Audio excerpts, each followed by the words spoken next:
You should never open the door to anyone or anything at night without knowing for sure who or what it is. A single mother named Lupus and her 3 children had caught footage of something very strange that appeared at their front door. They had just woken up from a deep sleep when suddenly they captured this. It wakes up after hearing what sounds like a cat meowing at their front door. They quickly grab their camera and capture this. ¿Quién eres? Tú no eres un gato. ¿Qué pasó? ¡Ay, qué es eso! Vete de aquí, ¿quién eres? ¿Qué es eso? ¿Quién eres?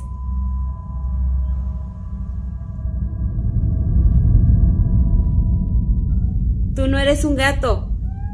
Te ordeno que te vayas de mi casa. ¡Ay! ¡Ay!